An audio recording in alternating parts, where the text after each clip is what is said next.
back! Yeah, yeah, Damn, the shots fired! There was so many different ways the sheriff in this video left himself open to be killed. 118, so this is my family alone. I can't copy. I can't work family alone. We got crews coming.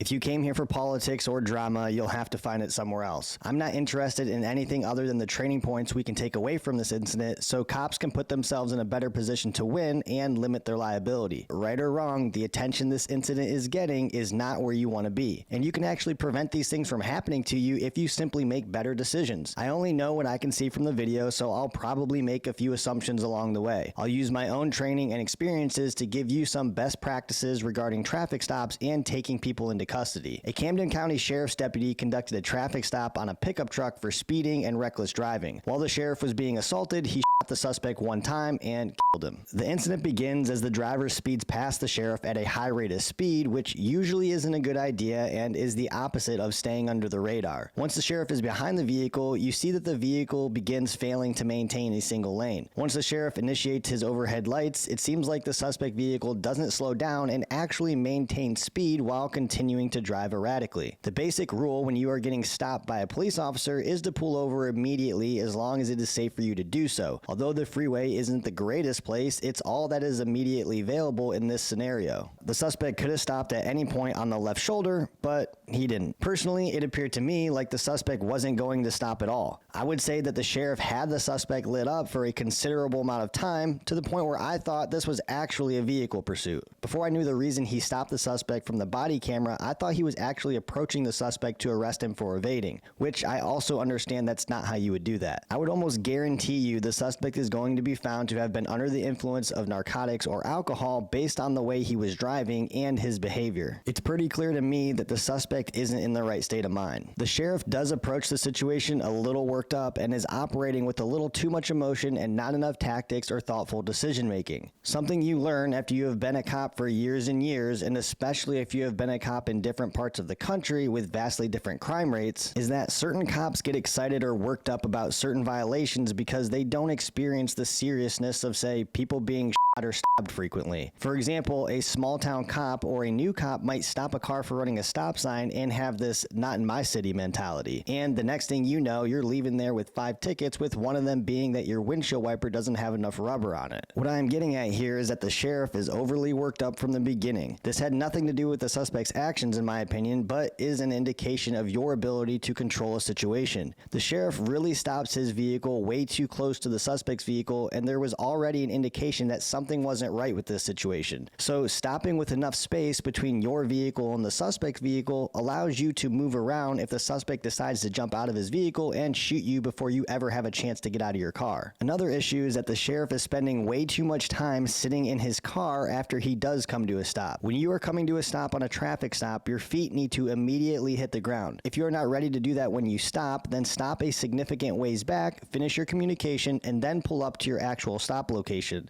Step out! Get out! Get out! Put your hands back here. I ain't doing shit.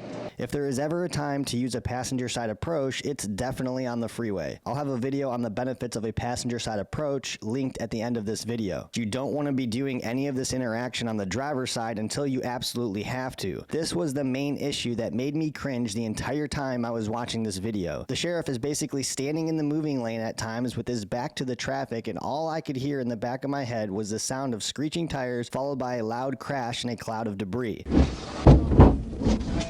You are just way more likely to get hit by a curious, distracted, or drunk driver, and this should be a significant concern to you on the freeway. You should also be concerned with being thrown into the moving lane or the fight pushing you out into the freeway. So essentially, while you are fighting, you are not only concerned about the suspect's physical actions, but also concerned with being hit by an 18-wheeler who logged his rest hours but didn't actually rest. It's like having your back up against the ropes. If the sheriff was going to arrest the suspect immediately and ask the suspect to exit the vehicle, what are you getting from doing that right there, right now? If the suspect exits the vehicle with a gun, you are giving yourself a chance of survival based mostly on luck, since you have reduced your reactionary gap to basically zero.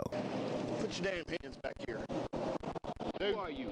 Staff Sergeant of the Sheriff's Office. My name is John Wade. I don't care. Step to the rear of this vehicle. In the name of who? In the name of the law of the state of Georgia. Step back here now or you're getting tased. And you have also limited your mobility with the freeway to your left and the truck to your right, leaving you no real great place to egress if you have to. Again, what drove the deputy into this position is emotion. Why not call the suspect out of the vehicle from the right rear of yours, which puts you in a really good position to not get shot immediately in a gunfight, and also brings the physical portion of the confrontation to the shoulder, where you nearly eliminate the vehicle threat from the freeway. And if you do that and the suspect is not complying, there is nothing saying you have to start the fight right now and instead use his non-compliance to gather intel on his behavior. In this position, you now at least have the option to conduct the arrest when the best opportunity presents itself, which is probably after backup arrives. Watch me now. Put your hands on the back of that truck. Do you see that? Put your hands on the back of that truck. The back of the truck. Both hands. Turn around. 34, Camden, send me another unit. One non-compliant.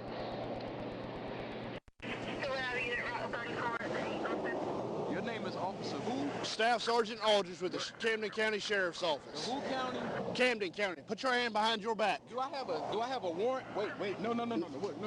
Excuse me. When the sheriff attempts to grab the suspect, he approaches it in more of a suggestion kind of way with the hope that he isn't going to meet any resistance since he has his flashlight in one hand and uses his other to try to grab the suspect. At the first sign of resistance, he immediately transitions to his taser and attempts to use his taser while he is basically within arm's reach of the suspect, which isn't a great idea since the ability for the suspect to gain control of your taser and the likely reduced effectiveness should you deploy the taser at this distance. The taser is meant to be a tool that allows you to gain compliance from a distance. It appears that the sheriff is using a Taser 7. The Taser 7 user manual indicates reduced effectiveness of the taser if the spread of the darts are not at least 12 inches apart. There is often this conversation about tasers not being effective, which I'm sure you've heard. And in my experience, almost always when the taser is not effective, it is because of user error and the less frequent circumstances like when the suspect is high on PCP. The sheriff deploys his taser and it doesn't have the desired effect, and the suspect decides that he's going to fight. Hands behind your back. Put your hands behind your back. Luckily, all of these vehicles move over so the sheriff isn't crushed. During the fight, the sheriff gets his glasses knocked off, which is a real problem that could reduce his ability to fight. The deputy deploys his baton, which makes zero sense to me. I have really no idea what exactly you are expecting to accomplish with that thing in such a close proximity.